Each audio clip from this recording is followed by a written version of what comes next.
Son las 7:30 de la tarde, una hora menos en las Islas Canarias. Bienvenidos a la redacción abierta en el Toro Televisión, donde ya estamos listos para explicarles, para informarles, para opinarles, para enmarcarles las noticias del día de hoy que sean relevantes tanto nacionales como en el ambiente internacional. Eso sí, con dos premisas: la valentía y el rigor. Y con un ambiente general de libertades, porque aquí los que vienen a explicarse son dueños de sus palabras y ustedes elijan lo que les guste de sus pronunciamientos de carácter político, social, moral o como sea.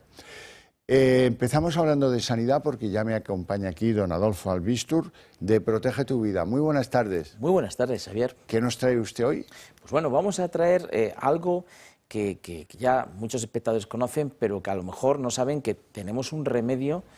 No para curar la artrosis, eso hay que decirlo siempre, Xavier, no para curar la artrosis, pero sí para mejorar esa artrosis que nos invalida muchísimo. Fíjate, en las manos, las personas que tienen artrosis, desde que se levantan por la mañana, ya tienen cierto dolor. Es decir, abres la persiana y claro, el apretar para tirar cuesta. Que te pones el desayuno, que abres un bote, que los botones, es decir, todo eso.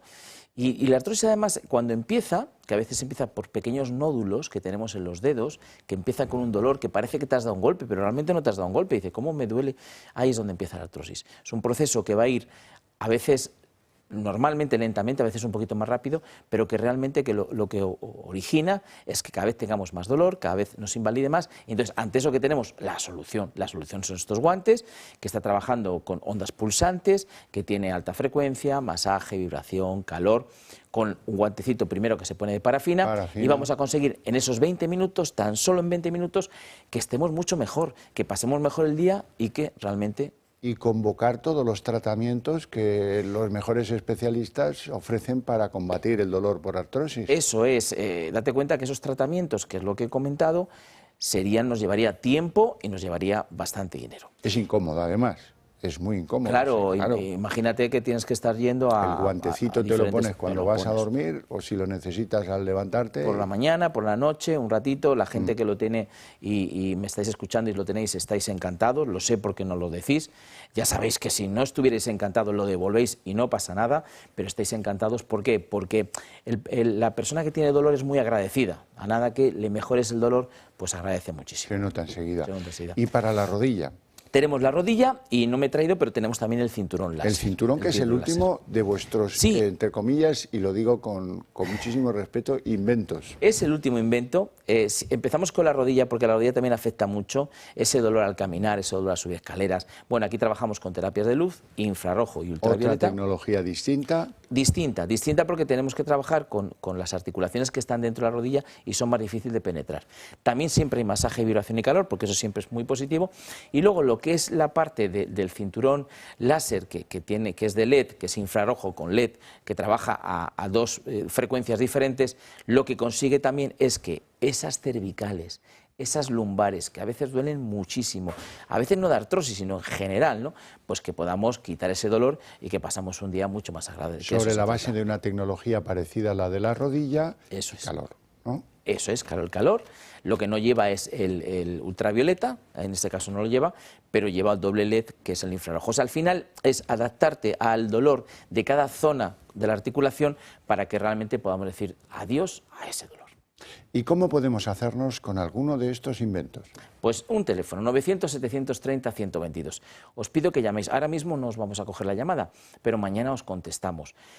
Vais a tener un gran descuento, de veras, depende un poco de lo que compréis, pero como mínimo vais a estar en un 30% de descuento en cualquiera de los productos. Os regalamos el tensiómetro que habla. Así que vamos a decir adiós a ese dolor, tanto de manos, de rodilla y de espalda, con el 900-730-122. Adolfo Albistur, Mejorando tu Vida, muchísimas gracias por estar un día más con nosotros aquí, ayudando a nuestra gente. Gracias, de veras. Gracias. Vamos a iniciar nuestro recorrido con algunas luces y sombras. Tienen que saber que uno de los primeros declarativos de Donald Trump referido a la guerra en Ucrania, de la cual muchas veces nos olvidamos, pero ahí siguen pasando cosas, ¿verdad?, es que invita a un alto el fuego a las partes, a Ucrania y a Rusia, so pena de incrementar las sanciones de Estados Unidos para con Rusia.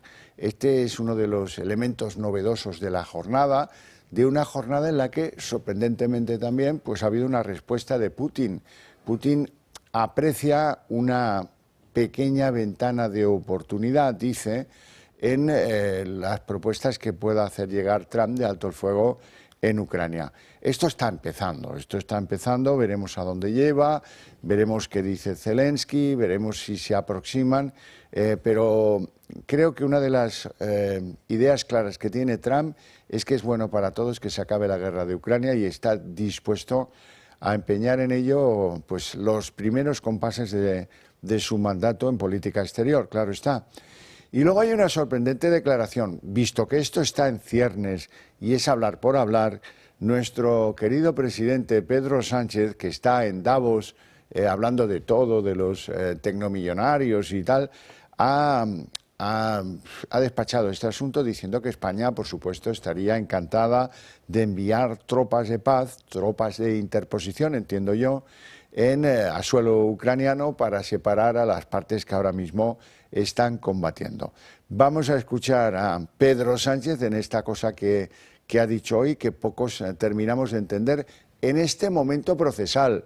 Quizás más adelante esto estará muy bien y habrá que hacerlo, pero ahora mismo es hablar por hablar.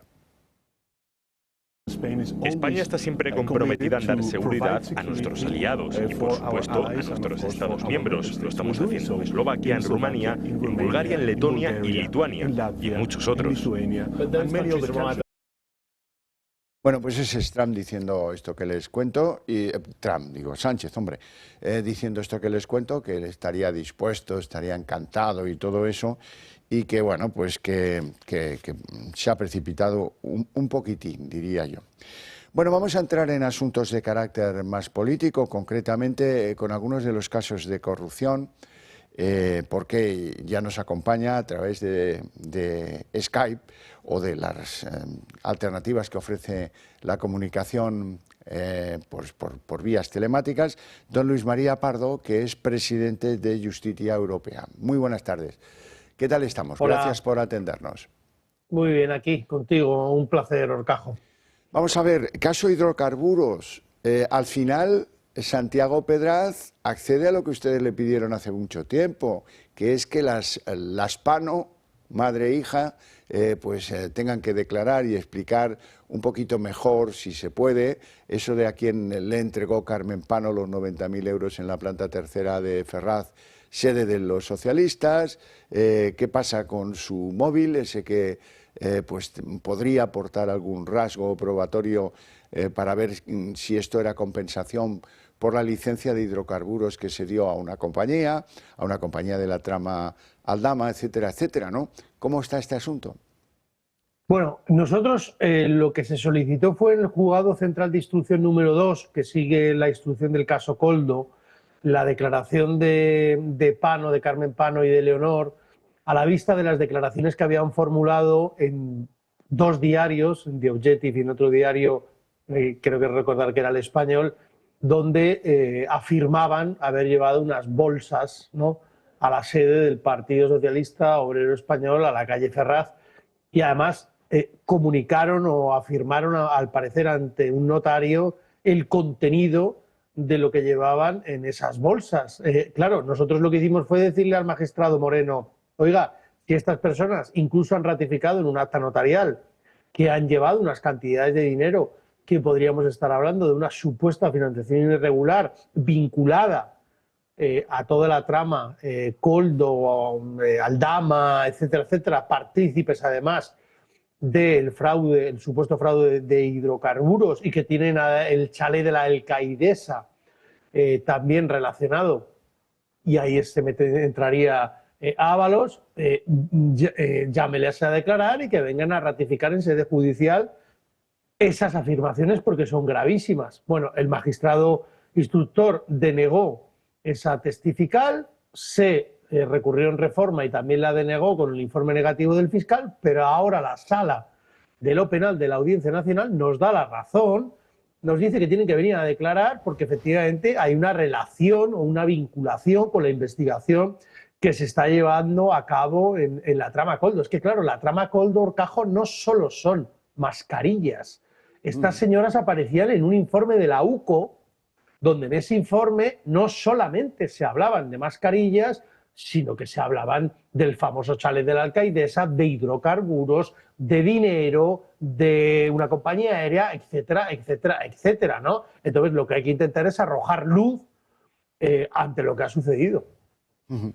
Si le parece, vamos a escuchar juntos algo de lo que ha dicho Aldama, que hoy creo que ha metido un poco la pata. Ha denunciado que había cuentas que le constaba que había una denuncia ante Fiscalía de un empresario, según la cual habría cuentas con fondos en el exterior de Begoña Gómez, de María Jesús Montero y de la mujer de Zapatero. Bueno, al final eso ha sido rechazado por la Fiscalía, pero Aldama esto es lo que ha dicho. Que me consta que hay una denuncia en Fiscalía en la que hay un listado con la señora Gómez, con cuentas en el extranjero por más de 6 millones de dólares, y no solamente la señora Begoña Gómez, sino la señora María Jesús Montero también está en ese listado, bueno, creo que también está la mujer del expresidente Zapatero, Sonsoles, y algún personaje más. Esto, señor Pardo, afecta a la credibilidad de Aldama, a pesar de que él lo que dice es que que le consta que hay una denuncia en Fiscalía.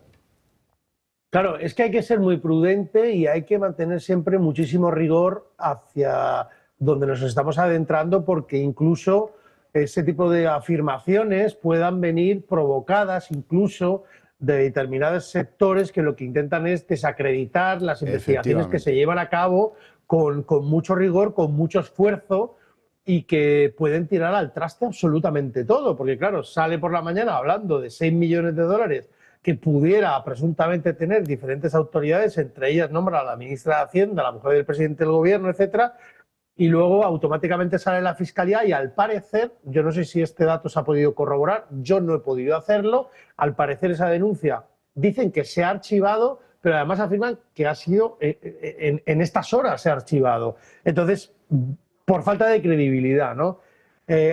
Yo si te dijese a ti la cantidad de denuncias que recibe Justicia Europa a diario, de mails y de documentación que filtramos hasta la última coma, la gente se caería de la silla, porque es continuo.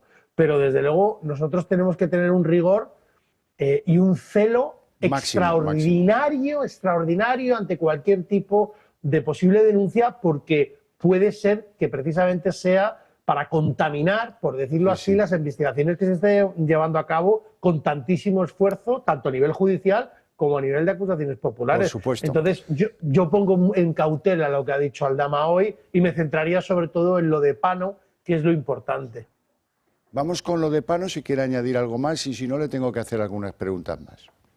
No, lo de Pano es que vamos a ver qué pasa, porque ahí vamos a ver si ratifica el acta notarial, porque esto daría un vuelco a la investigación del caso Koldo, porque esto no sería el caso Koldo, sería el caso PSOE, porque entonces ya pasaríamos de que si estas personas ratifican ese acta notarial donde manifiestan que han entregado una serie de bolsas con supuestamente dinero en la sede de un partido en metálico, pues esto es gravísimo. Entonces, vamos a ver qué sucede, vamos a ver cuándo son citadas y las respuestas que van a dar a preguntas de la acusación.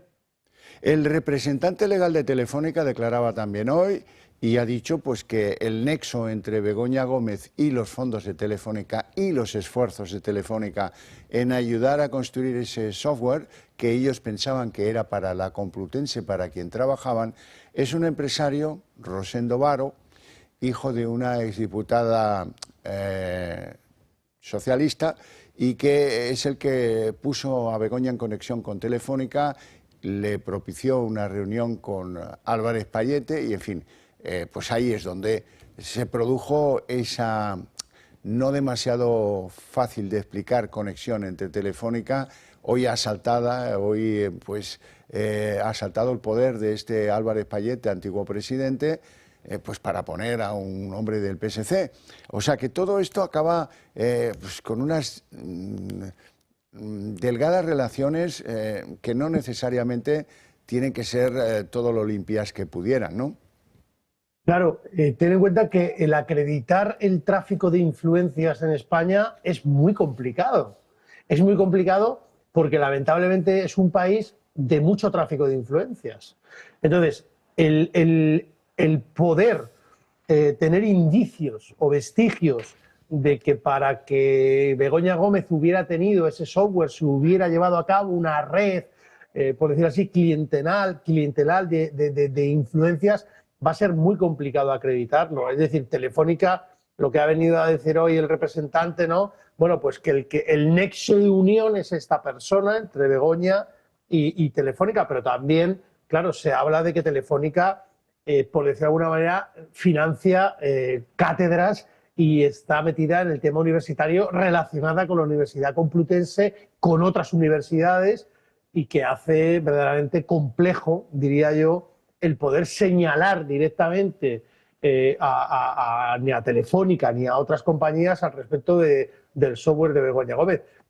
También te digo de que, como lo que ha sucedido hoy es que al parecer ha habido solamente la declaración de Telefónica, porque los otros, por error o por omisión, o porque no se ha podido citar, o porque no han tenido que venir las personas que tenían que venir, no se les ha tomado declaración, pues desconocemos qué podrán decir Google, Indra, etcétera, etcétera, etcétera, al respecto de esas relaciones supuestas de influencias que hayan podido tener con la señora Begoña Gómez y el tema del software.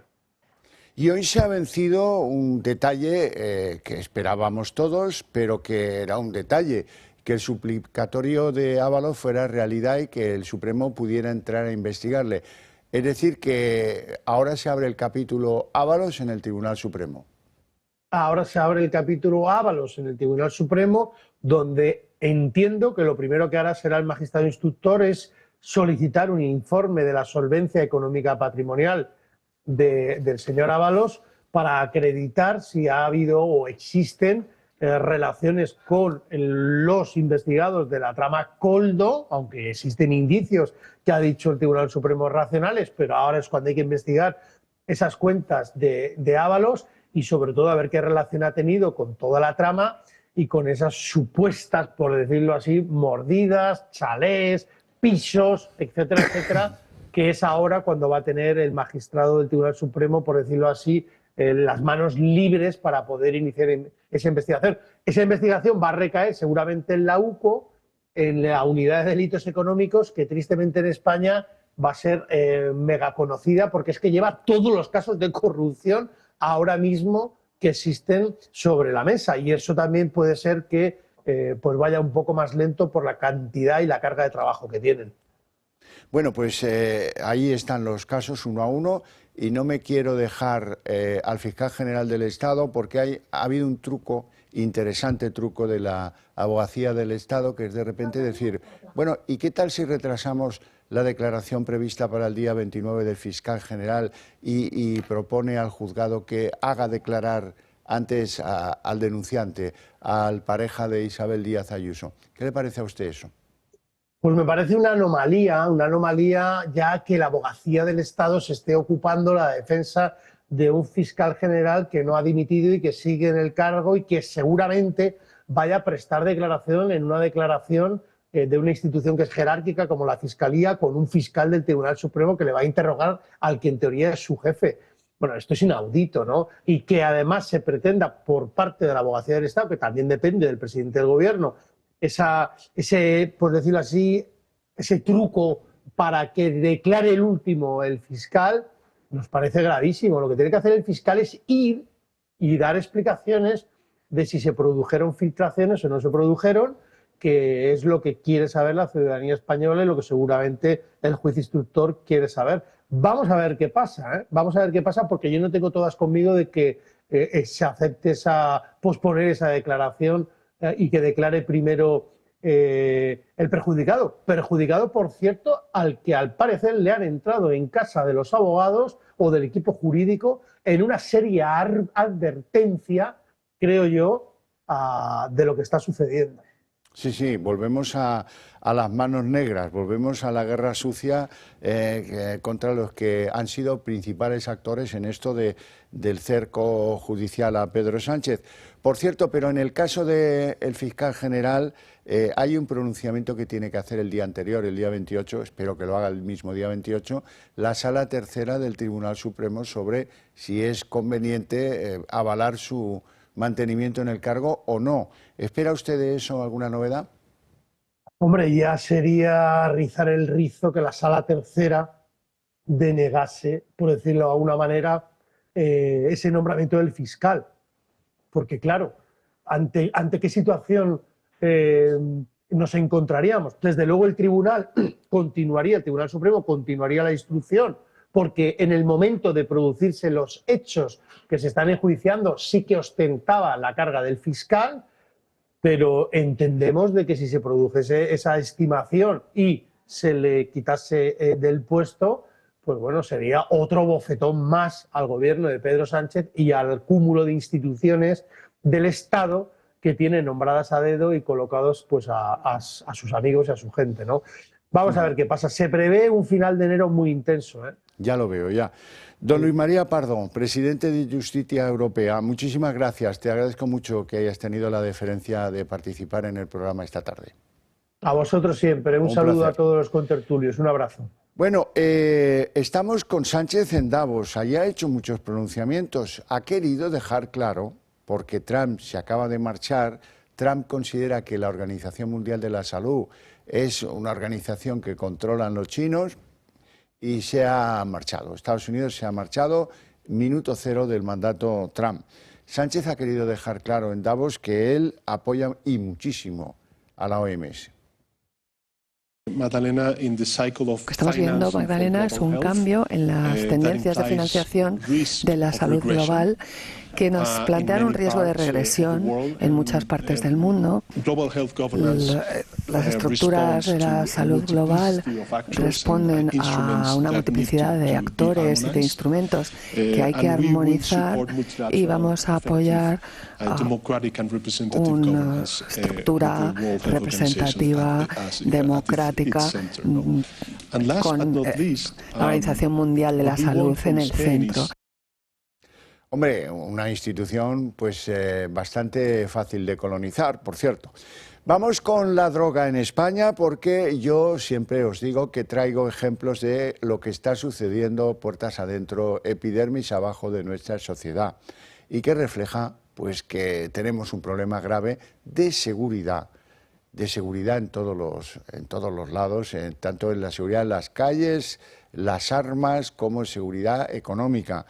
Porque, bueno, vamos a ver algunos de los ejemplos de hoy. Ha caído una red de cocaína que se las ingeniaban pues muy en serio porque empapaban cartón para hacer cajas y lo empapaban con cocaína, lógicamente. Y con eso, pues el cartón luego llegaba donde tenía que llegar, se volvía a convertir en cocaína y en residuos y pues eso a comerciar con ello, lógicamente. 7 detenidos, registro en una nave, que son estas imágenes que ven en Albacete, también en un piso en Madrid. Exportaban esta sustancia empapada de cartón empapado de droga a toda Europa, armas, en fin, lo normal en estos casos. Y luego, antes hablaba yo de que hay inseguridad en lo económico, porque claro, es que verán, hay redes que se dedican al blanqueo en nuestro país, al blanqueo del dinero de la droga y no solamente del que se negocia o se residencia en España, sino internacionalmente hablando. Ha caído una red rusa, por cierto, de blanqueo de capitales en España. Esta gente lavaba del orden de 2 millones de euros al mes. Los propietarios de ese dinero, pues la famosa macromafia, mafia relacionada de origen marroquí que opera en Holanda sobre todo, pero también en otros países centroeuropeos, y dinero del narco colombiano, de algunos cárteles colombianos de la droga. ¿Y eso dónde se lavaba? En España. ¿Y quién se encargaba de eso? Unos rusos. Pues oiga, vamos a ver, todo esto ¿no les parece que ya se está pasando de castaño oscuro? ¿No les parece que ha llegado el momento de endurecer las leyes, las condenas, de actuar contra esto? Que no seamos el lugar donde se viene a hacer ese tipo de negocios. Y luego, ¿qué compran? ¿Cómo blanquean? A ver si vamos a tener un problema de falta de pisos porque los compran las redes de blanqueo. Ahí lo dejo.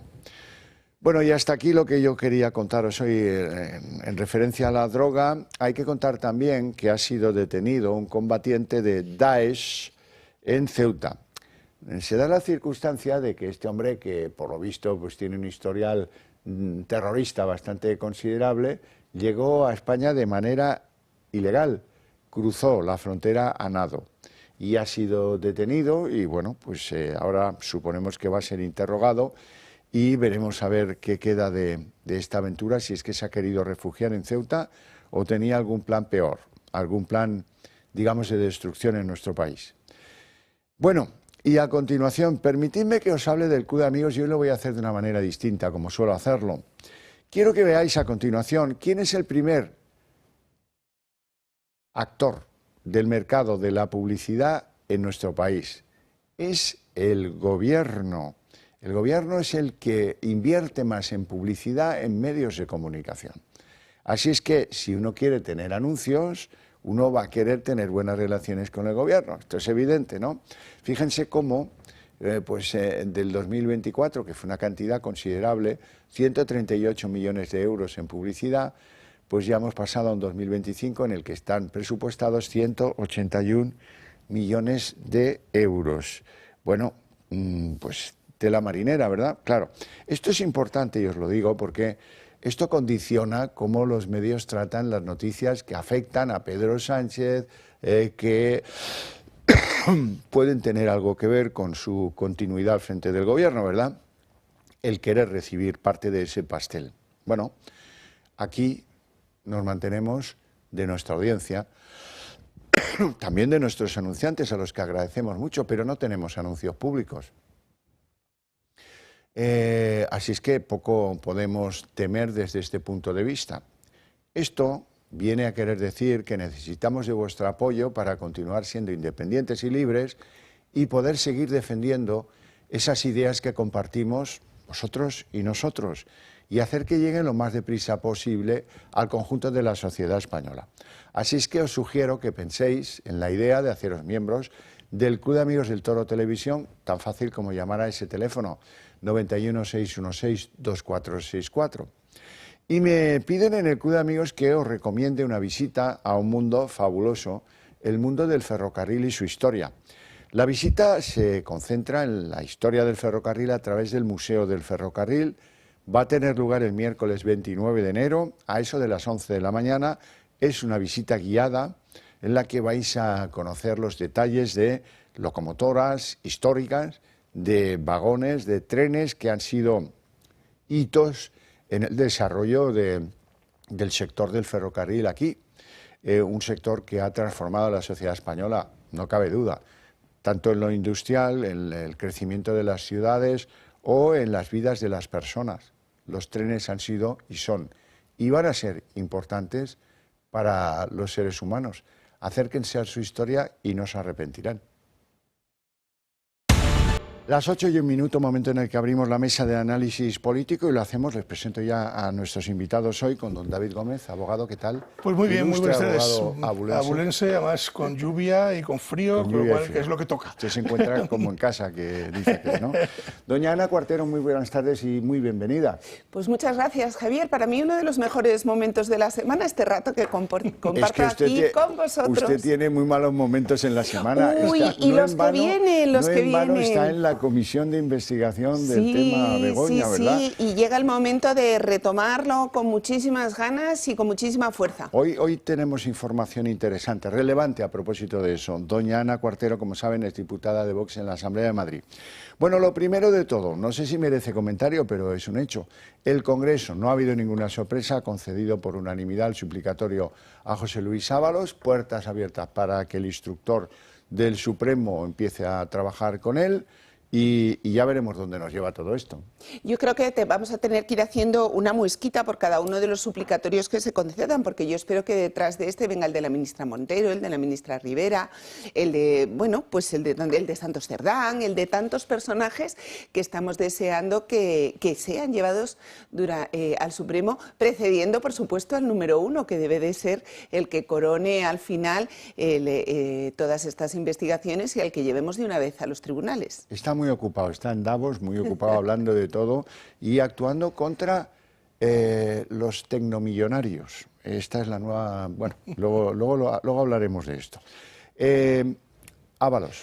Bueno, Ábalos anda enredando que sí con un recurso, que si le ha mandado una carta, no le sirve de nada, ni le va a servir de nada el enredo, pero sí que es verdad que no se está quieto. Entonces, bueno, yo creo que debería asumir ya que le han quitado el aforamiento y que como diría aquel, va para adelante, ¿no? Y que es lo que tiene que ocurrir, que vaya para adelante. Pero no se termina de entender muy bien por parte de la ciudadanía esto de los aforamientos, ¿no? Entonces, bueno, pues, en fin, se acabó y a partir de ahora a someterse al yugo de la justicia. Ha pinchado en hueso porque el que menos los entiende aquí soy yo. Desde luego. Y estoy en contra de todos, los que no deriven directamente de alguna actuación propia o algún pronunciamiento que se haga en el ejercicio, pues eso, de ser diputado del Congreso. Correcto. Ahora, si tenía una novia Jessica la que no sé qué y un primo Coldo que le ofrecía no sé cuánto, pues eso, chico, eso queda fuera. Y tampoco me gusta cómo se lidia esto. ¿Por qué tienen que votar esto en secreto? Lo demás no y esto sí. Oiga, no se comprende. La comisión del diputado, también es secreto, ¿eh? Cuidado, no se vayan a enterar. Con un auto del Supremo, pero no piden las actuaciones. ¿Qué pasa? ¿Que no les importa? Claro, como se aplica la técnica de el grupo parlamentario vota sí, y todos hacen así, votan el botón del sí. Algunos se equivoca, pero eso sí sale en los papeles. Bueno, aquí no tanto. Bueno, estoy en contra de los suplicatorios y de los privilegios en general. Vamos con algo político, luego entraremos en esto del lodo corruptivo, pero hoy ha habido un bofetón, el primero del año, por eso hemos querido resalzarlo. ¿Cuál es el bofetón? El Gobierno ha mandado hoy hoy nada. El Gobierno hoy tenía un compromiso que era hacer que el Congreso le convalidara 3 decretos leyes.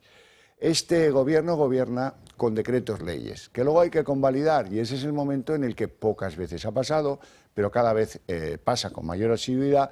Primera vez este año le han dado un sopapo en la cara al Gobierno. ¿Por qué? El Gobierno estaba muy interesado en aprobar la ley Ómnibus, con una técnica chantajista donde las haya. No, mira, ponemos en la ley Ómnibus de parapeto, que es la revalorización de las pensiones, y luego colamos todas las medidas electoralistas que le convienen a Pedro. Y en el Congreso, en el Pleno, han dicho no. Han dicho no la oposición, PP, Vox, ha dicho no Junts, y en el otro decreto ley que también interesaba al Gobierno, el decreto del impuestazo de las energéticas, hasta le ha dicho no el PNV. Y retirada, han enfundado el sable y retirada. Ahora el problema es cómo lo van a arreglar, porque están todos de acuerdo en revalorizar las pensiones, no teman, nada pasa. Ahora que les chantajeen, les manoseen, les utilicen y les pongan un decreto ómnibus que encierra otros propósitos, pues eso, pues han dicho que se acabó. Los de Junts le siguen exigiendo una cuestión de confianza. Y el resto de la oposición empieza ya a decirle, oiga, acabe con la agonía y convoque elecciones. Véanlo. Unos piden elecciones. Que si no dispone ese apoyo parlamentario, que sí que tienes capacidad para convocar elecciones. Mientras desde el Gobierno cargan toda la culpa sobre el PP. Tanta irresponsabilidad, no me extraña que haya muchos ciudadanos que estén hartos. Cuando en febrero los 12 millones de pensionistas vean que su pensión ha bajado, que se acuerden de que ha sido el Partido Popular en compañía de otros. Cuando otros incluye también a sus socios de Junts. Este miércoles el Gobierno ha vuelto a sufrir una derrota parlamentaria más. Primera del año, sí, cuando en 2024 suma hasta 71. Junts ha sido uno de los grupos más duros con los de Sánchez en el Congreso. Que mentre vostès no compleixin, no comptin amb Junts. El que passi avui serà fruit de la negligència i la manca de serietat del PSOE. Amb nosaltres el xantatge i la pressió no té efectes, perquè no tenen majoria i han de deixar d'actuar com si la tinguessin. Junto al Partido Popular y Vox, los de Puigdemont han dicho no al impuestazo a las energéticas, pieza que era clave además para que el gobierno pudiese conseguir el sí de Podemos a unos presupuestos. Pero suma también la formación independentista su voto a los grupos de Feijóo y Abascal para tumbar la denominada como Ley Òmnibus, una especie de cajón desastre que todos critican. Aquesta pirateria seva, nosaltres ni la compartim ni la votem.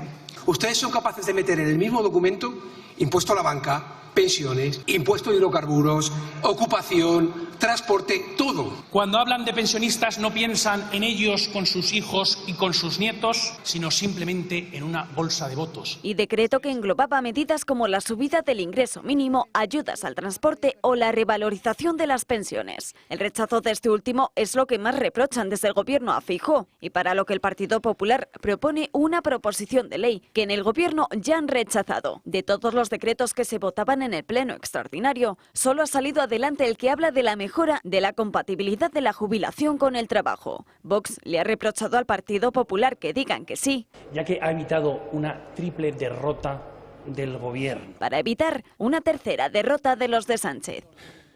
Bueno, Ana Cuartel.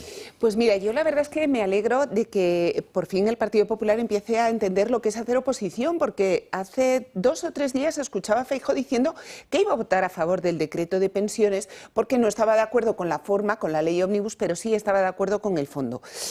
Por fin se han dado cuenta de que después de haber entregado a Pedro Sánchez el Consejo General del Poder Judicial en una negociación que a ojos de Europa ha sido una negociación exitosa, no se puede hacer oposición de esa manera. Y lo que me encantaría ver también es que abandonan la utilización de las leyes ómnibus también en la Comunidad de Madrid, porque ver al señor Juan Bravo criticar la herramienta de las leyes ómnibus cuando la reina de las leyes ómnibus es la señora Ayuso, que llevamos 4 en la Comunidad de Madrid, pues es más que sorprendente. De todas maneras, no puedo hacer otra cosa que alegrarme de que por fin el Partido Popular se decida a hacer una oposición real, como le venimos pidiendo, que como líder de la oposición lidere esa oposición en la que nosotros estamos y estamos esperándole desde hace bastante tiempo. Bueno, vamos a explicar que es una ley ómnibus. En definitiva, es un cajón desastre donde se meten 250.000 cosas para que se aprueben. Se le llama así porque no se le puede llamar de otra forma. Entonces, claro, pero existe la obligación de conexión material que no se respeta. Claro, no, por supuesto, no se respeta. Entonces, metemos las pensiones y salimos diciendo el PP, en fin, le echamos la culpa al PP, ¿no? Es decir, ustedes cobran menos, será el PP. O sea, desde mi punto de vista, este tipo de legislación tendría que estar absolutamente prohibida. Es decir, porque las pensiones se merecen una ley concreta, los hidrocarburos se merecen una ley concreta, es decir, todo se merece una ley concreta o un decreto concreto o una normativa concreta. Lo que no puede ser es que ocurran cosas como la que ha ocurrido hoy en el Congreso de los Diputados y ya ocurrió en el año 2015. Acordaros que Rajoy metió en la ley de emprendedores un parche a la ley concursal. O sea, pero eso, claro, es decir, al final los parches lo que hacen es, a los que nos dedicamos a esto del enredo jurídico, es enredarnos mucho más. Entonces, al final no se entera nadie, ni siquiera ellos.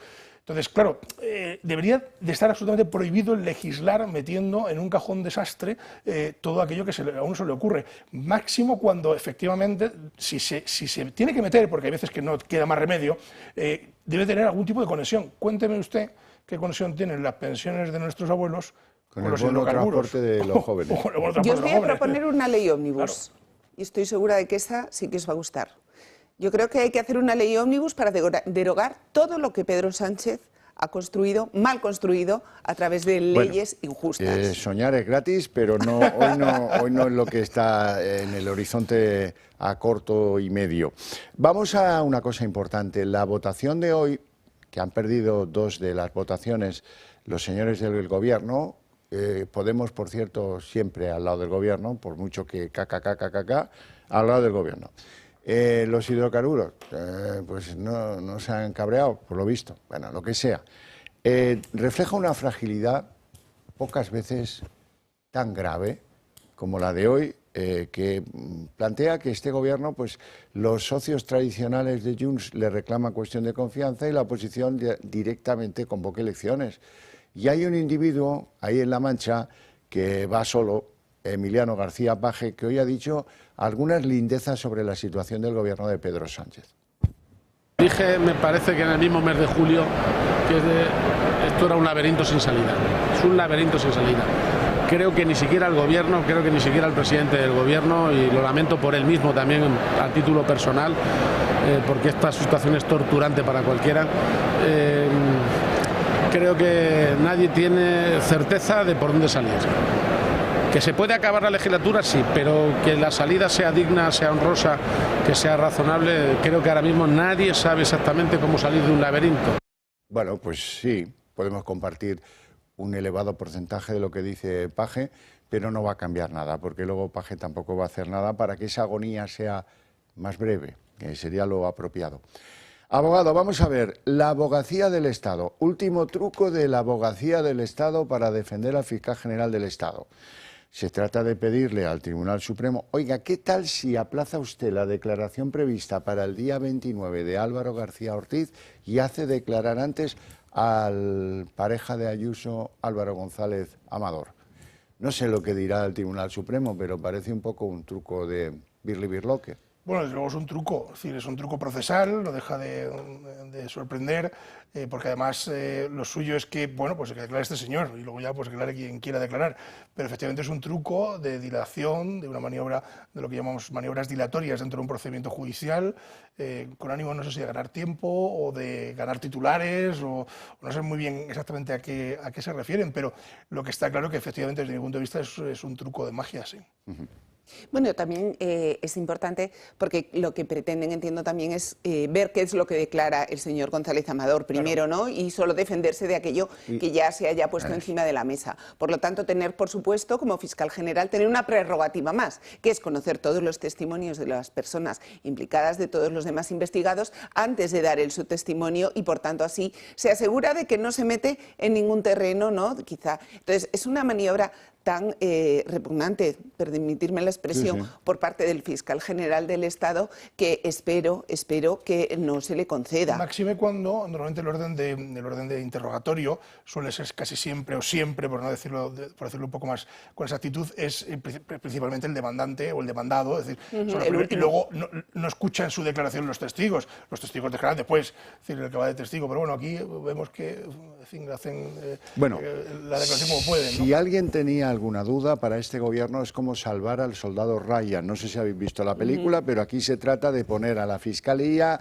al pobre tío de la Fiscalía que le toca interrogar a su jefe, el fiscal del Supremo, Tela también, a la Abogacía del Estado y a los bomberos de Calatayud si es necesario. Hay que salvar al soldado Ryan porque es que la filtración de los datos personales, aquí se investiga un presunto delito de revelación de secretos y eso era algo que interesaba a Moncloa, está probado en la causa y por lo tanto, pues error, desde mi punto de vista. Moncloa ha unido su destino al de Álvaro García Ortiz y ahí se pueden pillar los dedos. Sí, además estamos olvidando un poco lo que es el núcleo, la cuestión nuclear de este asunto, que es el desvelar un correo electrónico de un fiscal entre un abogado, es decir, el Colegio de Abogados de Madrid es el que ha perseguido esta cuestión, eso no se puede hacer. O sea, además es curioso porque el gobierno utiliza políticamente hablando todo este asunto y luego hace nada, aprobó una ley donde precisamente se prohibía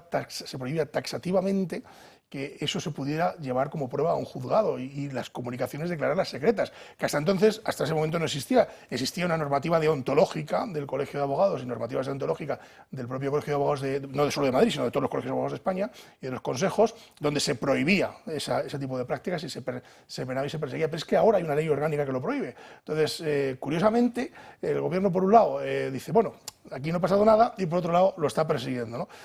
Bueno, pues es que yo creo que la cuestión no es lo que declare la pareja de Ayuso, la cuestión es de dónde salió ese correo, quién lo mandó y por qué se ha filtrado una comunicación entre dos letrados cuando está prohibida de una forma taxativa, ¿no?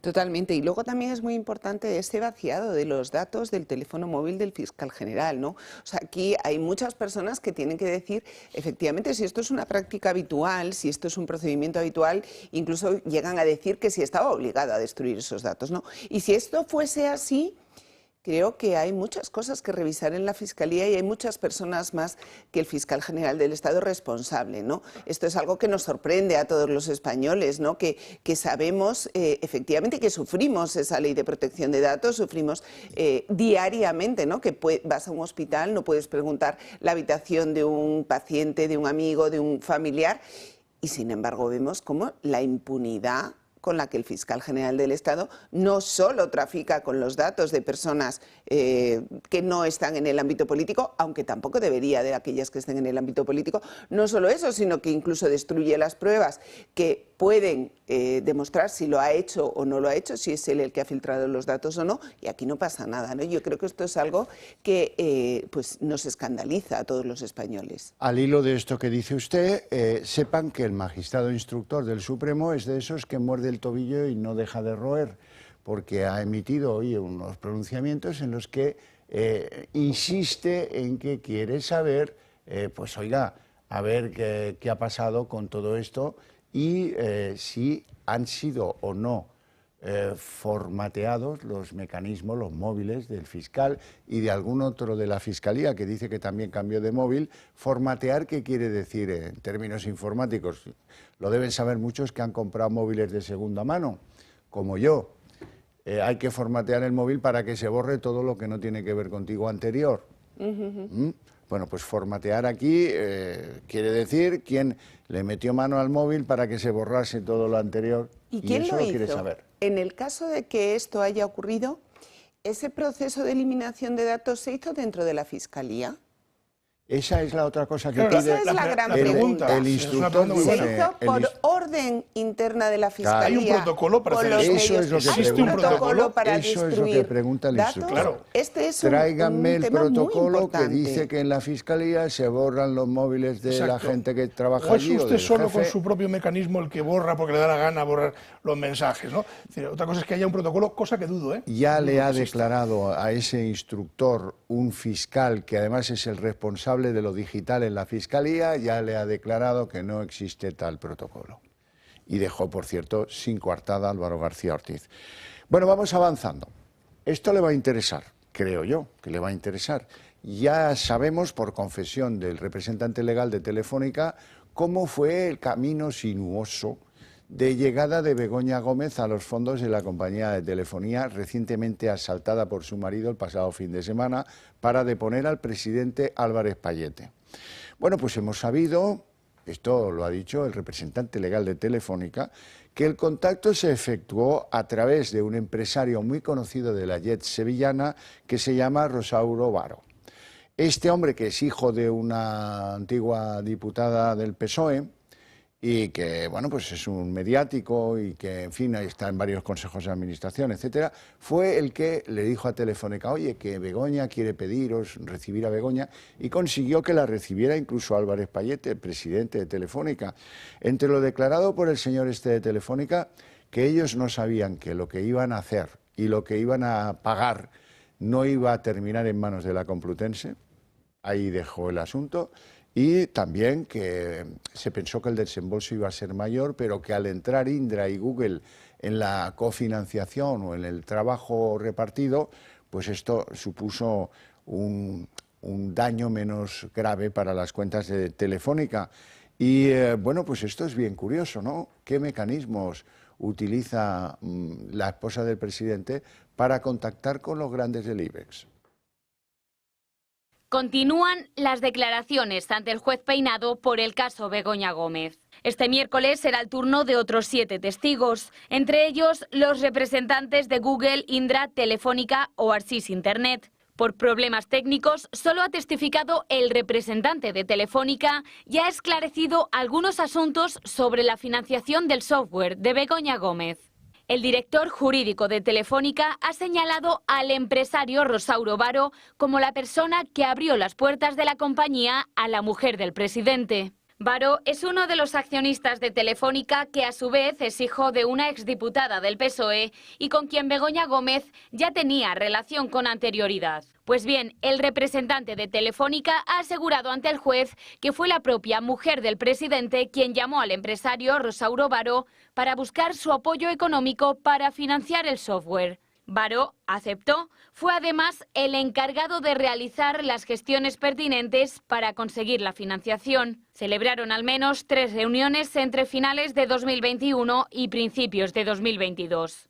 Según el testigo José María Álvarez Payete, recientemente relevado como presidente de Telefónica, acudió unos minutos a una de estas reuniones como gesto de cortesía. Telefónica finalmente aportó 55.000 euros para el software. Indra invirtió 128.442 euros, así lo ha manifestado por escrito al juez, mientras que la aportación de Google fue de 110.000 euros. Lo que también se ha declarado en sede judicial esta mañana es que Telefónica financió el software pensando en que quedaría en propiedad de la universidad. Sin embargo, Begoña Gómez sigue negando haberse apropiado del software. Señora Cuartero, esto es interesante. Muy interesante porque vamos a intentar que efectivamente todo este tema del software entre también dentro del objeto de la comisión de investigación, porque a día de hoy el objeto de la comisión de investigación está solo en lo que es la constitución de la cátedra extraordinaria en la Complutense. ¿Y el dinero? Entonces, ¿no? Claro, aquí uno de los temas importantes efectivamente es este software y como se ve y como tantas veces ha preguntado Santiago Abascal, pues el propio Pedro Sánchez, él o a través de persona interpuesta, que digo yo, en vez de sociedad interpuesta, persona interpuesta, pues ha movido sus hilos para que las grandes empresas, las grandes tecnológicas españolas se pongan al servicio de su esposa en un negocio, oye, pues un software que ya son casi 350.000 euros lo que se ha demostrado, ¿no?, que ha llevado en su elaboración. Entonces, bueno, veremos a ver si el Partido Popular se decide a que hagamos también una oposición real, se pierde el miedo, ¿no?, a que algo le salpique y nos deja efectivamente ampliar en todo el mes de marzo esa comisión de investigación. Pues ojalá que se pueda ampliar esa comisión de investigación, porque lo que está claro es que este niño padre tiene. Entonces hay que buscar efectivamente debajo de las piedras, porque claro, es que al final el entramado de todas estas cuestiones, las reuniones tan a la ligera que ha habido, ¿no?, es decir, con empresarios aquí, allá, en cualquier sitio, estoy seguro que si cualquiera de los que estamos aquí sentados en esta mesa llamamos a la puerta de Telefónica, pues nos recibe un comercial en un centro comercial, pero no nos recibe... ¿Cuántos móviles dice? No, por supuesto.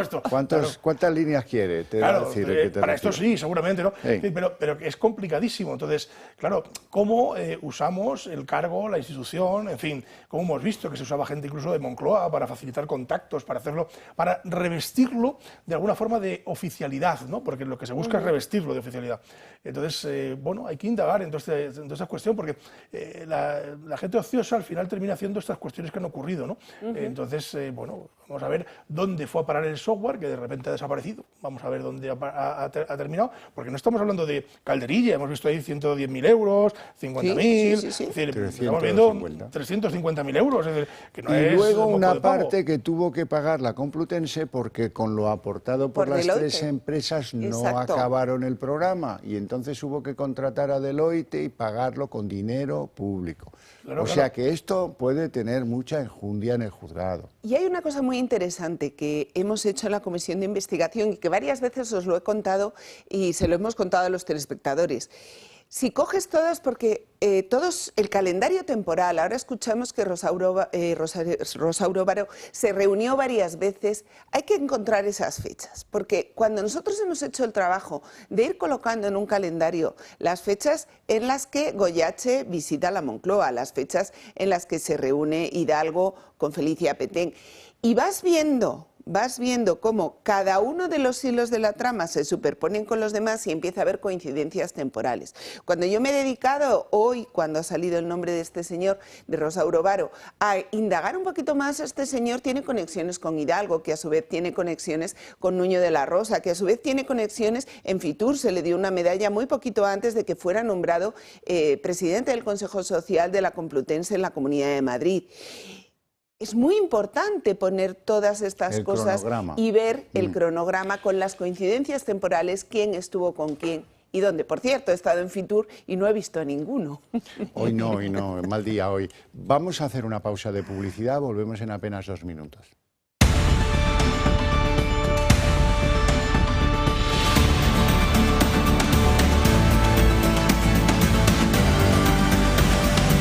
Bueno, hoy el jefe de gabinete de María Jesús Montero, que se apellida Moreno, iba a la comisión del Senado. Declarar ha declarado, contestar no ha querido, así es que resumimos con una pincelada lo que ha dicho. Cuando acabe mi etapa aquí, solo aspiro a una vida sencilla y tranquila. Nunca, jamás, he recibido ni he aceptado ningún pago ni regalo alguno por ninguna gestión relacionada con mi trabajo en la Administración. Nunca, jamás. Sinceramente, sigo sin salir de mi asombro de cómo alguien en el ejercicio de su derecho a defenderse puede implicar con semejantes calumnias a una persona que sabe inocente. Y lo que es peor, cómo algunos pueden dar más credibilidad a un delincuente confeso que a una persona que lleva más de 20 años de intachable servicio público. Confío, señorías, en que esta injusta situación se aclare cuanto antes. Desgraciadamente, la pena de telediario que vengo sufriendo no tiene reparación. Mientras tanto, y con el mayor respeto a esta Cámara y a su trabajo, ruego entiendan que no puedo contestar a sus preguntas en aras de no perjudicar las acciones legales para limpiar mi nombre que ya se han emprendido, ni perjudicar, si llegara el caso, mi legítimo derecho a la defensa. Pues aquí, Moreno, has visto, te has explicado, lo hemos recogido, oye, pues ya está. No te quejarás del trato, digo yo. Yo de lo que sí me quejo es del gatillazo de Aldama. Aldama ha ido a alguna radio esta mañana y ha sido en bocas. Dice que conoce a uno que es amigo empresario que ha llevado una denuncia a Fiscalía según la cual Begoña Gómez, María Jesús Montero y también la esposa del presidente Zapatero, Sonsoles, tienen cuentas en el extranjero. Bueno, y al rato, creo que a causa de ello, la Fiscalía ha decidido inadmitir la denuncia por inconsistente. Ellos sabrán, supuestamente había pantallazos de no sé qué, de cuentas y de... Se ha equivocado Aldama, esto repercute en su credibilidad de forma notable y hay que ir con ojo porque es evidente que hay muchos interesados en vender mercancía podrida y si la compras Aldama, pues te has desvirtuado completamente.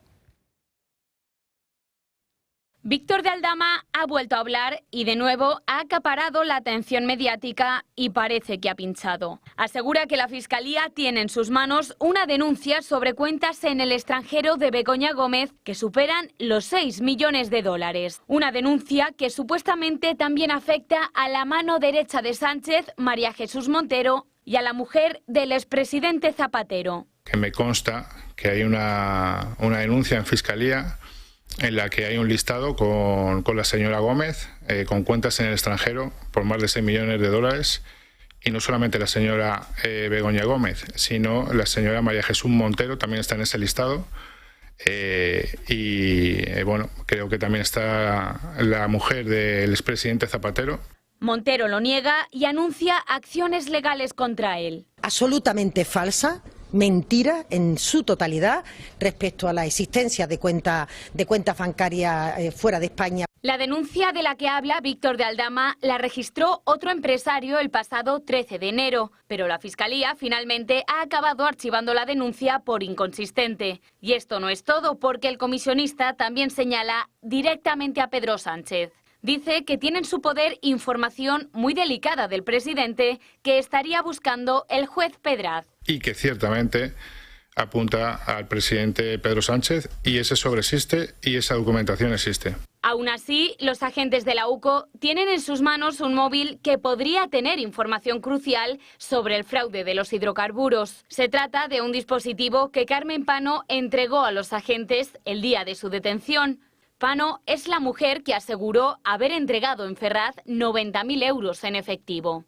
Ahora la Guardia Civil podría verificar estos hechos y el traspaso de dinero entre miembros de la trama y miembros del gobierno de Sánchez.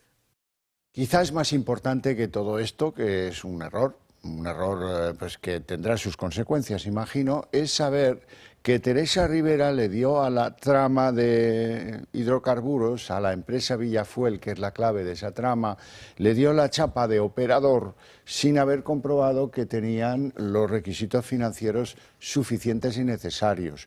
Y ahora está la UCO investigando si es que esta compañía contó con el favor de algún órgano de inspección administrativo.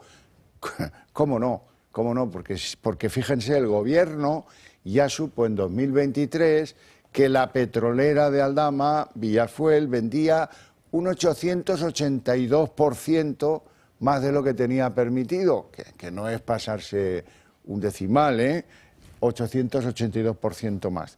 Así es que a los 8 meses de actividad ya saltaron las alarmas de antifraude porque esto se hizo a lo bestia.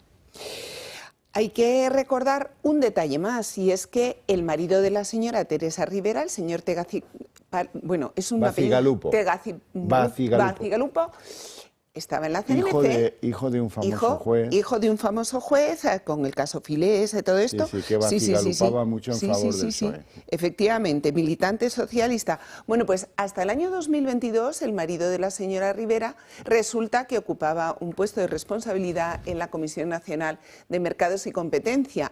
La Comisión Nacional de Mercados y Competencia, que procede de la unión de la Comisión Nacional de la Energía, la antigua Comisión Nacional del Mercado Eléctrico, bueno, pues es el ente regulador en España, lo que se llaman los órganos de control externo, y el que regula todo el mercado de los hidrocarburos en España. Fíjate qué casualidad que justo este señor, y que además ha sido un caso que incluso ha llegado a Europa por las posibles implicaciones que tenían para que Teresa Rivera ocupara la cartera de competencia, este señor estaba allí en el momento, ya fijaros, sigue siendo fundamental el cronograma, en el momento en el que Teresa Rivera concede esta autorización y en el momento en el que la ministra de Hacienda deja de vigilar, ¿no?, a un determinado operador del sector de los hidrocarburos. Yo creo que cualquiera que haya operado en comercialización del mercado eléctrico, del mercado del gas o del mercado de los hidrocarburos en España sabe el control riguroso y específico que se lleva, hiperregulado en España, sobre todos y cada uno de los operadores. David.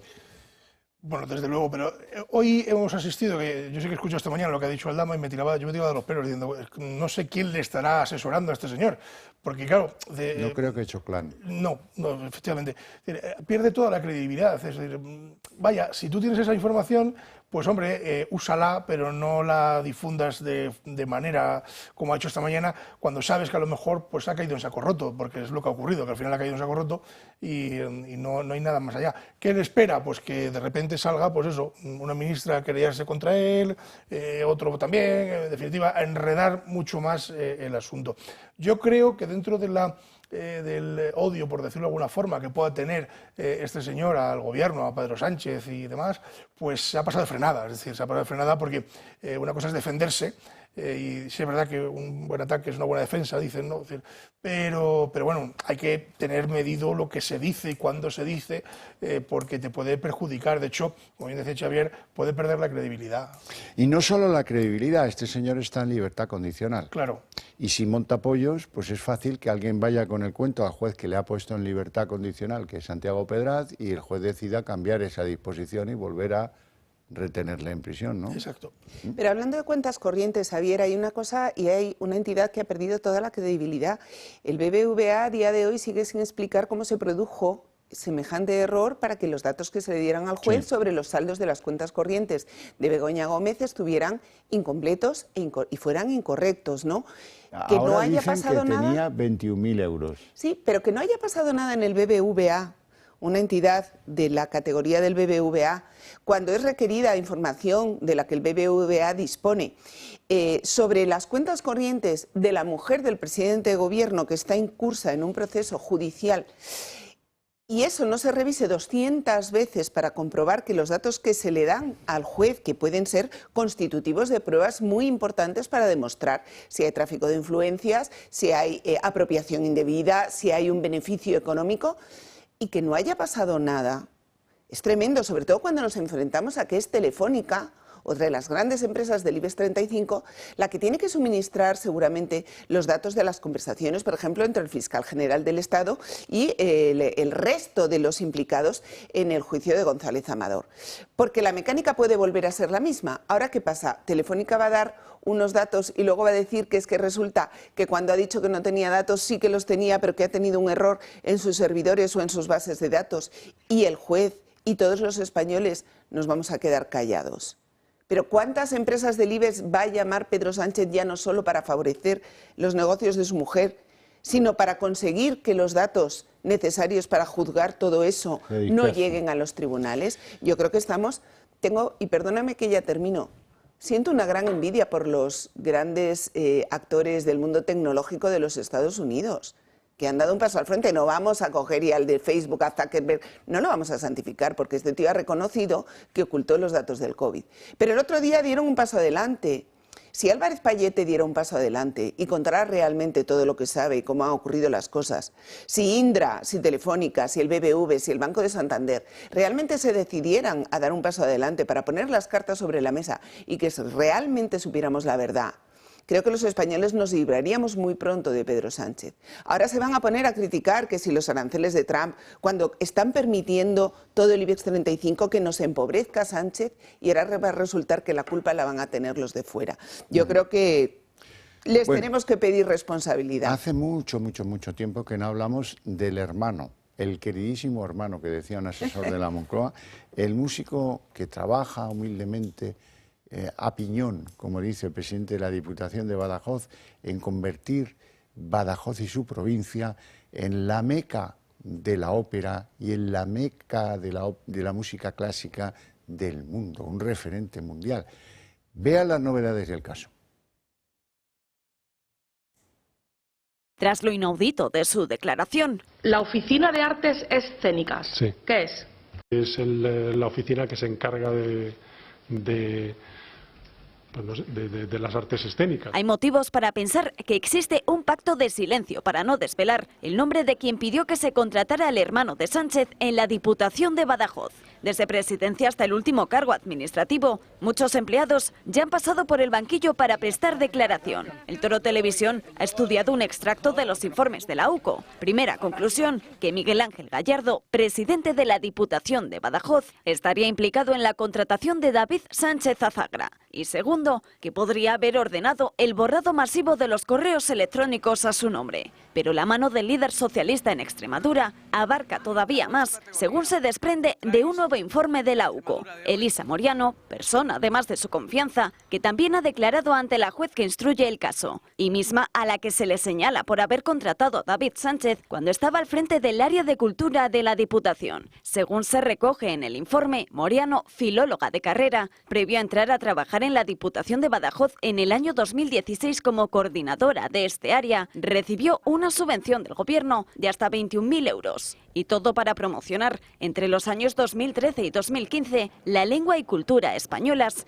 en una universidad de Rumanía. Apoyada por el ayuntamiento que le unía con Gallardo, Villanueva de la Serena promocionó incluso un premio de Extremadura. Según se desprende del informe, los viajes a Rumanía para su promoción por parte del socialista, Moriano y una empleada más de la Diputación fueron costeados incluso por la Diputación de Badajoz. Y todos los premiados, además, en el año 2018, disfrutaron de un viaje y estancia en España pagados, según se sospecha, también a coste de la institución.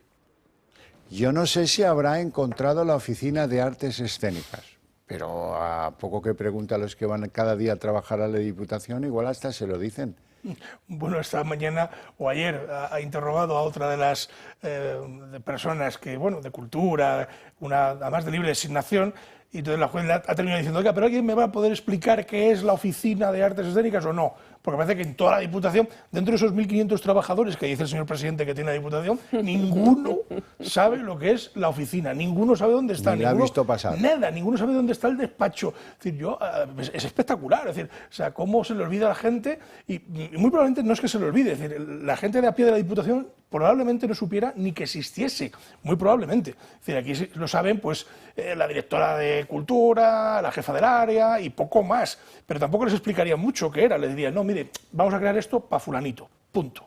No preguntes, no te busques líos. Esto es lo que ha ocurrido. Pero la cuestión judicial para esa señora juez de Badajoz que ha demostrado que se sabe el procedimiento. Se le sabe a rajatabla, se le sabe, sí. Es quien ordenó la contratación.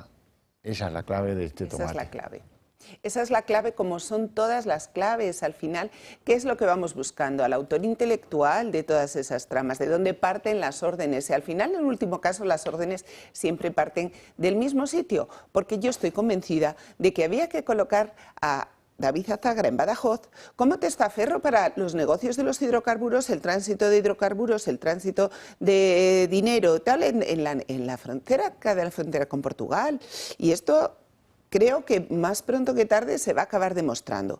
Y al igual que a Begoña había que vestirle el negocio a través de las cátedras y de la Africa Center y de todos los organismos que le han querido crear, pues a este de forma más modesta, porque parece que debe ser que el chico vale menos o que el señor, el número uno, le quiere menos, pues había que crearle también el vestido para que pareciera razonable que estuviera en Badajoz. Y eso es lo que yo creo que es la Oficina de las Artes Escénicas. Yo estoy por darle un premio. Es el único joven español sin trabajo que lo ha encontrado mirando las aplicaciones. Eso es muy meritorio. Que una entidad pública contrate a alguien, él lo lea en las redes sociales, en Google creo que dijo, y a partir de ahí se entreviste con ellos, no le hagan ninguna prueba de nada y supera a otros 9 que sí que estaban muy capacitados, que sí que demostraron que tal y que se han quedado sin la plaza, que es lo que lamentamos todos. Bueno, hasta aquí la corrupción. Vamos a hablar de algunos otros asuntos. No digo yo que no tengan algo que ver con la corrupción, pero no lo aparenta. En primer lugar, tienen que saber ustedes, a propósito, y se lo debemos por respeto a las víctimas de la Dana, que el Gobierno había prometido hace 4 años en el Senado que iba a encauzar el Barranco del Pollo. Y luego lo paró por la ley de la huerta, de protección de la huerta, del presidente autonómico valenciano, socialista, Ximo Puig. El Ejecutivo había reconocido que era un proyecto viable después de un informe coste-beneficio y de que la Confederación Hidrográfica del Júcar incluso iniciara la redacción del proyecto, pero luego pues resultó que no. Estas cosas que tienen los intereses de las administraciones politizadas. Y ahora vamos a contar una historia que tampoco digo yo que tenga que ver con la corrupción, pero sí demuestra que es de agradecidos, ya sabes. El Banco Sabadell vuelve a Cataluña 7 años después, en pleno conflicto de la OPA con el BBVA, porque, claro, ¿quién apoyaba al Banco Sabadell? ¿Quién es el secretario del Consejo del Banco Sabadell? Miguel Roca, amigo. O sea que la influencia política de la Generalitat de Cataluña ha defendido al Sabadell y a su independencia respecto de la OPA. Y además al Sabadell, cuyo presidente Josep Oliu es muy político, ¿le va a convenir o no le va a convenir obedecer las consignas de Moncloa, según las cuales Sánchez ha pacificado Cataluña, ya no hay temores de no sé qué, y que por lo tanto pues una entidad tan importante como el Sabadell vuelva a casa por Navidad? No ha sido por Navidad, pero ha sido muy poco después. A las 7 de la tarde de esta misma tarde, el Consejo ha decidido tornem cap a casa. El Banco Sabadell, tras 7 años, traslada su sede a Cataluña.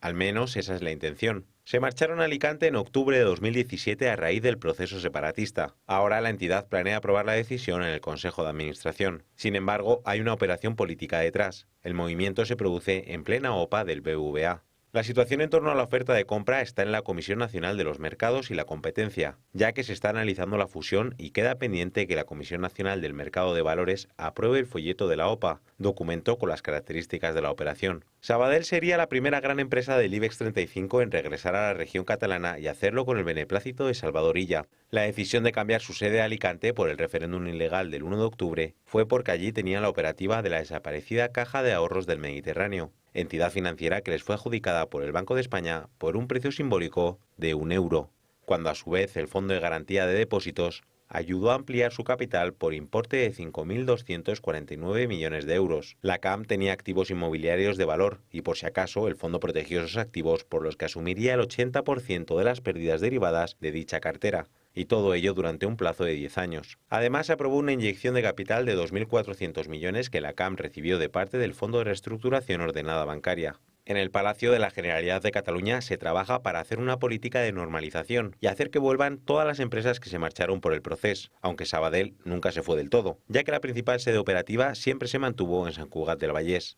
El traspaso de sede podría también abrir las puertas al regreso de la Caixa a Cataluña, que recientemente acordó con Moncloa el asalto de Telefónica con la salida de José María Álvarez Payete. De confirmarse y de hacerse realidad el regreso de Sabadell y la Caixa, esto provocaría que la Comunidad Valenciana no quedase ningún banco que tribute en la misma. De nuevo, estamos ante otra jugada maestra del gobierno socialista, en la que Cataluña vuelve a llevarse el mejor bocado en perjuicio del resto de los españoles. Bueno, CaixaBank ha dicho que no va a seguir los pasos del Sabadell. Ya veremos en qué queda. Lo que nos confirma todo esto es que larga es la mano del poder y del gobierno, ¿no? Es decir, que hasta puede entrar en consejos de administración del IBEX y tomar decisiones para que éstas influyan en los acuerdos futuros, ¿no?, de las empresas, ¿no? Incluso hasta decidir cambiar de sede, decir, bueno, pues porque aquello ahora está más tranquilo, pues cambiemos de sede, ¿no? Bueno, cuando ninguna empresa ha vuelto a Cataluña, yo no me alegro, ojalá volvieran todas, pero si volviesen todas es porque de verdad aquello ha terminado para siempre y hemos derrotado el independentismo y el nacionalismo de una vez por todas, ¿no? Pero claro, eso no va a ocurrir, es decir, la espada siempre está encima de la mesa, pero los intereses políticos, bueno, pues reman a favor de obra porque de esa forma normalizamos también el relato político, si os dais cuenta, ¿no? Es decir, bueno, vuelve Sabadell, pues esto, Pedro Sánchez, que es un Dios magnífico, ha logrado la pacificación de Cataluña, ¿no? Se puede vender muy bien. Entonces, bueno, pues para ahí van los tiros, ¿no? Es decir, y yo creo que otra de las operaciones que también se puede pretender es que a través de Telefónica, no olvidemos que Caixa forma parte del Consejo de Administración Telefónica de una forma muy potente, pues también iría encabezada a que Caixa haga lo mismo, ¿no?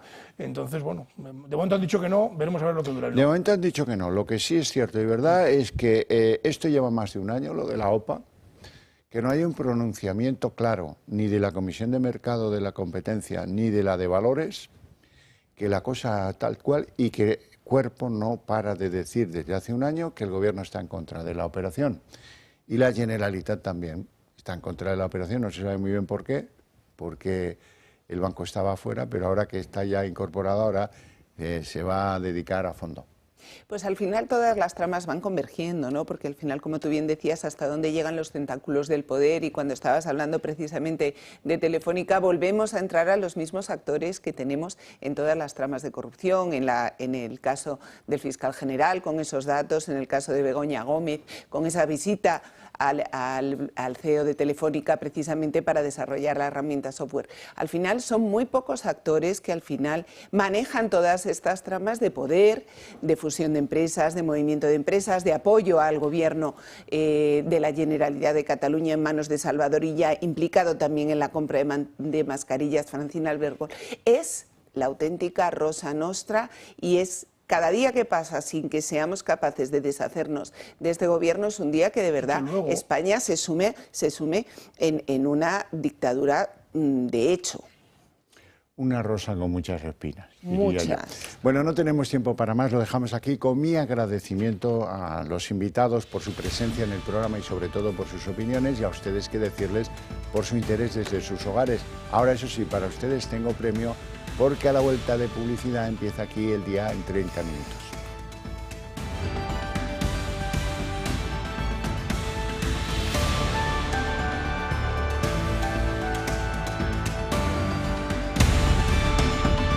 El día en 30 minutos, primer batacazo del año en términos parlamentarios para el Gobierno. Ha sido en el Pleno cuando se ha votado pues, la convalidación de decretos como el decreto Ómnibus o como el decreto para el impuestazo a las empresas energéticas. Ha sido el voto de Junts junto al de la oposición lo que ha devuelto a Toriles esos dos decretos que pretendían ser validados por el Pleno del Congreso. En el segundo caso, el de los impuestos a las energéticas, incluso el PNV se ha opuesto a los planes de Pedro Sánchez. Así es que la revalorización de las pensiones, no teman los pensionistas, se tendrá que reformular. Todos están de acuerdo en que debe ser así. Lo que ocurre es que no le consienten a Sánchez que mezcle este asunto con otras medidas de carácter electoralistas que se pretendían prorrogar. El resultado, pues lo que demuestra es la fragilidad del Gobierno, más grande que casi nunca, y las peticiones de convocatoria de elecciones fluyen ya por la boca de los principales líderes de la oposición. Sí, porque el decreto ómnibus que llegó hoy al Congreso incluía prácticamente de todo, desde ayudas al transporte público hasta la cesión de un palacete en París al PNV, hasta otras más delicadas como ayudas a los afectados por la Dana o revalorización de las pensiones. El Partido Popular pide ya la convocatoria de elecciones, mientras que desde Vox les acusan de dar un balón de oxígeno al Gobierno por apoyar uno de los 3 decretos que se votaban hoy en el Congreso. Unos piden elecciones. Que si no dispone de ese apoyo parlamentario, que sí que tiene capacidad para convocar elecciones. Mientras desde el Gobierno cargan toda la culpa sobre el PP. Tanta irresponsabilidad, no me extraña que haya muchos ciudadanos que estén hartos. Cuando en febrero los 12 millones de pensionistas vean que su pensión ha bajado, que se acuerden de que ha sido el Partido Popular en compañía de otros. Cuando otros incluye también a sus socios de Junts. Este miércoles el Gobierno ha vuelto a sufrir una derrota parlamentaria más. Primera del año, sí, cuando en 2024 suma hasta 71. Junts ha sido uno de los grupos más duros con los de Sánchez en el Congreso. Que mentre vostès no compleixin, no comptin amb Junts. El que passi avui serà fruit de la negligència i la manca de serietat del PSOE. Amb nosaltres el xantatge i la pressió no té efectes, perquè no tenen majoria i han de deixar d'actuar com si la tinguessin. Junto al Partido Popular y Vox, los de Puigdemont han dicho no al impuestazo a las energéticas, pieza que era clave además para que el Gobierno pudiese conseguir el sí de Podemos a unos presupuestos. Pero suma también la formación independentista su voto a los grupos de Feijóo y Abascal para tumbar la denominada como ley ómnibus, una especie de cajón desastre que todos critican. Aquesta pirateria seva, nosaltres ni la compartim ni la votem. Ustedes son capaces de meter en el mismo documento impuesto a la banca, pensiones, impuesto de hidrocarburos, ocupación, transporte, todo. Cuando hablan de pensionistas no piensan en ellos con sus hijos y con sus nietos, sino simplemente en una bolsa de votos. Y decreto que englobaba medidas como la subida del ingreso mínimo, ayudas al transporte o la revalorización de las pensiones. El rechazo de este último es lo que más reprochan desde el Gobierno a Feijóo, y para lo que el Partido Popular propone una proposición de ley que en el Gobierno ya han rechazado. De todos los decretos que se votaban en el Pleno extraordinario, solo ha salido adelante el que habla de la mejora de la compatibilidad de la jubilación con el trabajo. Vox le ha reprochado al Partido Popular que digan que sí, ya que ha evitado una triple derrota del Gobierno. Para evitar una tercera derrota de los de Sánchez. Y el presidente de Castilla-La Mancha, Emiliano García Paje, vuelve a marcar la línea más crítica dentro de su partido y asegura que esta legislatura es un laberinto sin salida. Dice que va a trabajar desde Castilla-La Mancha para que Carles Puigdemont deje de poner precio a la presidencia del Gobierno. Dije, me parece que en el mismo mes de julio, que esto era un laberinto sin salida. Es un laberinto sin salida. Creo que ni siquiera el Gobierno, creo que ni siquiera el presidente del Gobierno, y lo lamento por él mismo también a título personal, porque esta situación es torturante para cualquiera. Creo que nadie tiene certeza de por dónde salir. Que se puede acabar la legislatura, sí, pero que la salida sea digna, sea honrosa, que sea razonable, creo que ahora mismo nadie sabe exactamente cómo salir de un laberinto. Sánchez se ha caído del alambre una vez más. Hoy se trataba de que el Congreso convalidase 3 decretos ley, que es la manera típica del gobierno Sánchez de avanzar, el llamado decreto ómnibus, porque llevaba de todo y era imposible darle otro nombre, el de los impuestazos a las energéticas y otro para permitir trabajar con el cobro de la jubilación. Ese se ha aprobado. En los otros 2, en los 2 anteriores, a Sánchez le han dado calabazas. La oposición, PP y Vox, no ha cedido y ha votado en contra, como era de prever. La novedad, y casi tampoco lo es que los de Puigdemont le han dado el nones, le han dado calabazas.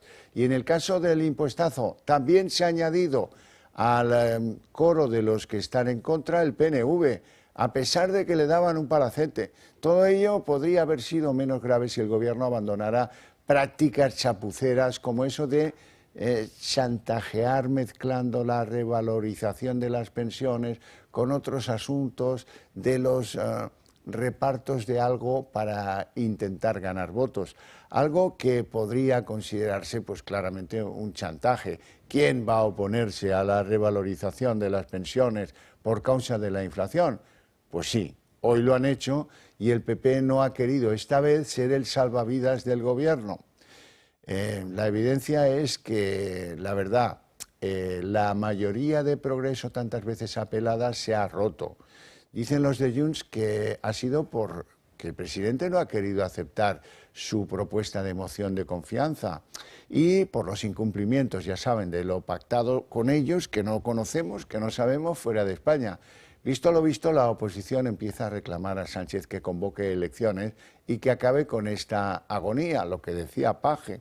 Como novedad de interés para iniciados, nunca se ha visto tanta tensión entre las posiciones de Esquerra Republicana y la de los de Puigdemont.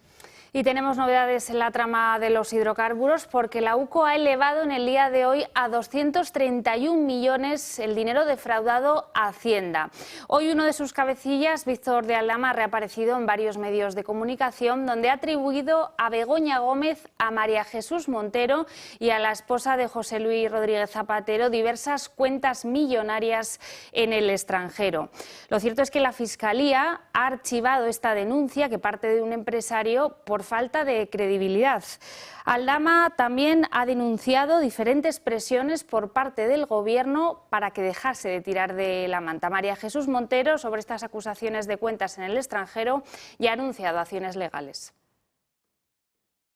Víctor de Aldama ha vuelto a hablar y de nuevo ha acaparado la atención mediática y parece que ha pinchado. Asegura que la Fiscalía tiene en sus manos una denuncia sobre cuentas en el extranjero de Begoña Gómez que superan los 6 millones de dólares. Una denuncia que supuestamente también afecta a la mano derecha de Sánchez, María Jesús Montero, y a la mujer del expresidente Zapatero. Que me consta que hay una denuncia en Fiscalía en la que hay un listado con la señora Gómez, con cuentas en el extranjero por más de 6 millones de dólares, y no solamente la señora Begoña Gómez, sino la señora María Jesús Montero también está en ese listado,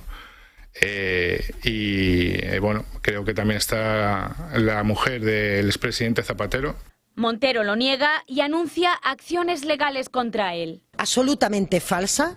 Mentira en su totalidad respecto a la existencia de cuentas bancarias fuera de España. La denuncia de la que habla Víctor de Aldama la registró otro empresario el pasado 13 de enero, pero la Fiscalía finalmente ha acabado archivando la denuncia por inconsistente. Y esto no es todo, porque el comisionista también señala directamente a Pedro Sánchez. Dice que tiene en su poder información muy delicada del presidente que estaría buscando el juez Pedraz. Y que ciertamente apunta al presidente Pedro Sánchez, y ese sobre existe y esa documentación existe. Aún así, los agentes de la UCO tienen en sus manos un móvil que podría tener información crucial sobre el fraude de los hidrocarburos. Se trata de un dispositivo que Carmen Pano entregó a los agentes el día de su detención. Pano es la mujer que aseguró haber entregado en Ferraz 90.000 euros en efectivo. Ahora la Guardia Civil podría verificar estos hechos y el traspaso de dinero entre miembros de la trama y miembros del gobierno de Sánchez. Seguimos con el caso hidrocarburos. La que fuera vicepresidenta del Gobierno y ministra de Transición Ecológica, Teresa Rivera, concedió la licencia para operar en el mundo de los hidrocarburos a la compañía Villafuel de la trama de Aldama sin haber acreditado su solvencia económica.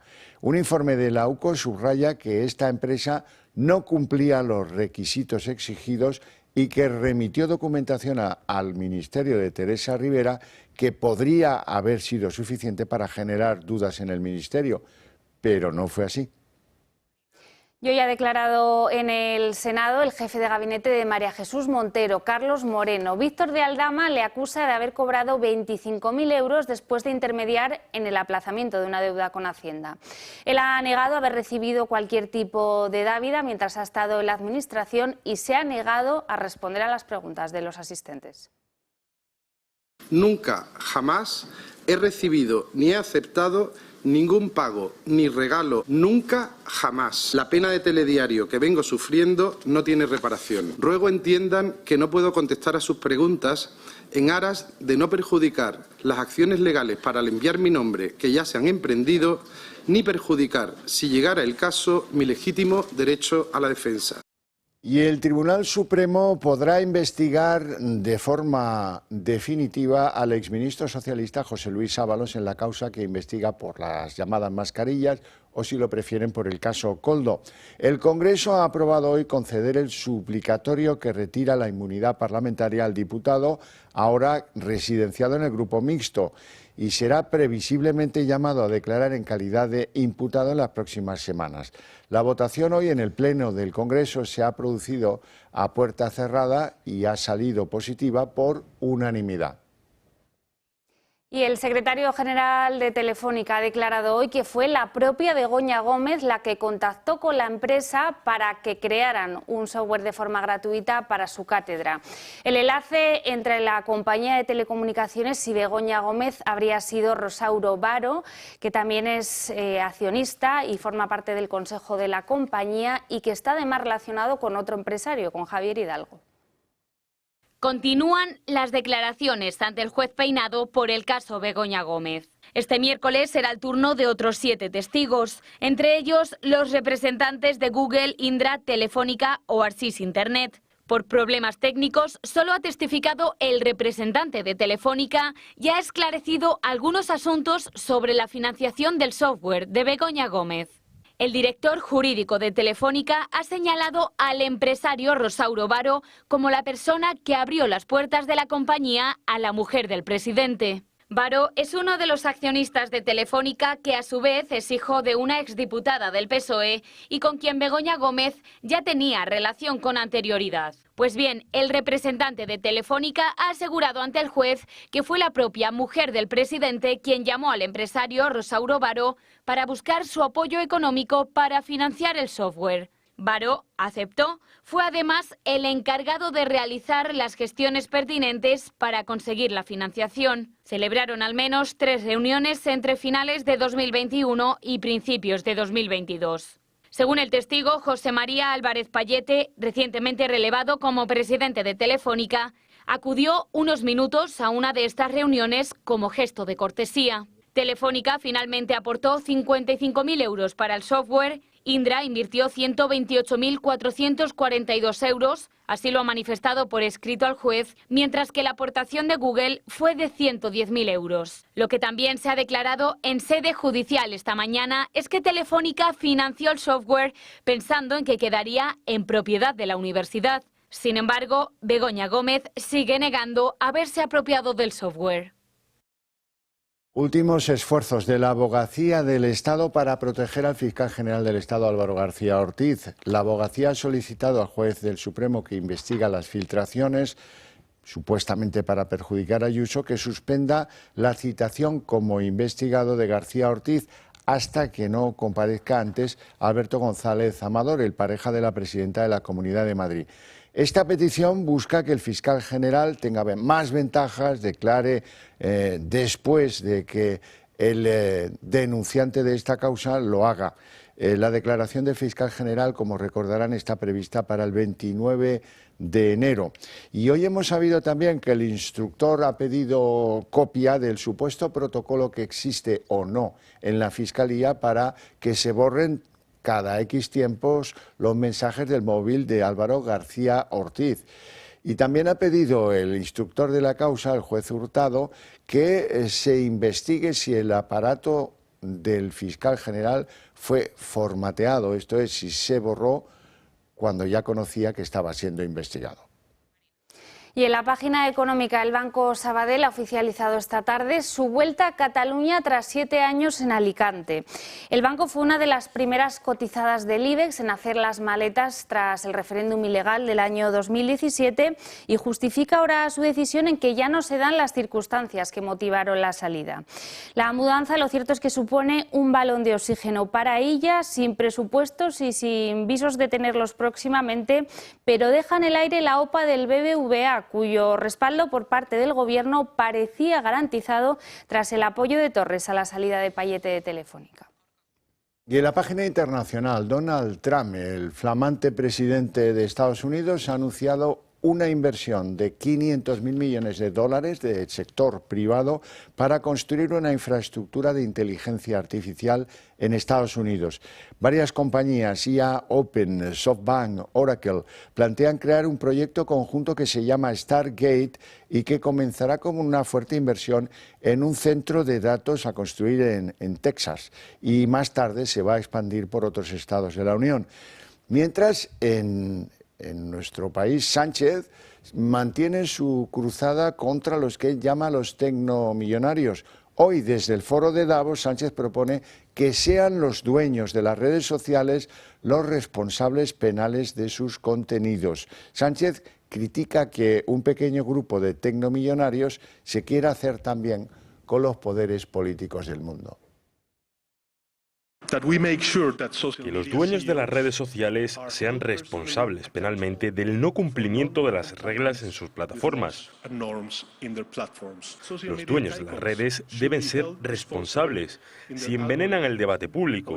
Paremos a aquellos que quieren convertir las redes en armas para desmantelar las democracias. Hagamos las redes grandes otra vez. Y en la página internacional, un inmigrante afgano ha asesinado a cuchilladas a un niño de 2 años y a un varón en un parque en una ciudad en Baviera, en Alemania. El niño estaba junto a otros menores dando un paseo por el parque. Todos los menores eran de una guardería cuando este individuo decidió atacarle. La otra persona que ha muerto, un varón de 41 años, de nacionalidad alemana, intentó ayudar a todos los menores que en ese momento estaban siendo atacados y sufrió ese fatal desenlace. El hombre tiene unos 28 años, como decíamos al principio, tiene nacionalidad afgana e intentó huir por todas las vías, pero terminó siendo capturado. Hay otras víctimas que no han sido mortales, como un niño de 2 años de ascendencia marroquí. Además, hay una niña siria de 2 años y un hombre de 61 que sufrieron heridas de gravedad. El detenido ya había sido arrestado en otras 3 ocasiones por delitos violentos. Y la cooperación entre el Centro Nacional de Inteligencia, el Servicio Secreto Español, las Fuerzas de Seguridad de Argelia y el Frente de Liberación Azawad ha sido decisiva para resolver con cierta rapidez el secuestro del español que ven en pantalla, que fue capturado el pasado 14 de enero al sur del Sáhara, en la frontera entre Argelia y Mali. Se llama Joaquín Navarro y afirma estar en estado de salud correcto, pero en estado de shock también, todavía sorprendido por su secuestro.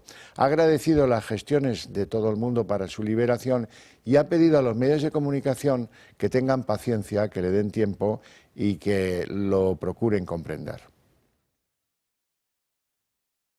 Bueno, y hoy nos vamos a Fitur, ¿no? Efectivamente, por la cosa del turismo. Así es, la gran cita por excelencia del turismo que hoy han inaugurado como cada año sus majestades los reyes. Se han paseado por todos los stands de la feria y se han detenido especialmente en el de Valencia, donde los allí presentes les han obsequiado con abanicos hechos por artesanos de localidades afectadas por la Dana. Se esperan este año nada más y nada menos que 250.000 visitantes que se calcula dejarán un gasto de 450 millones. Este año el país socio es Brasil y lo cierto es que se puede hacer de todo en esta cita, desde montarse en un coche de Fórmula 1 hasta probar sidra escanciada por profesionales asturianos y degustar, ¿por qué no?, café y chocolate de Colombia. No se lo pueden perder. Bueno, hasta aquí el día en 30 minutos. Les deseamos una feliz noche a todos, especialmente a los que quieran continuar con la señal del Toro Televisión. Y volvemos mañana a la misma hora. Que descansen.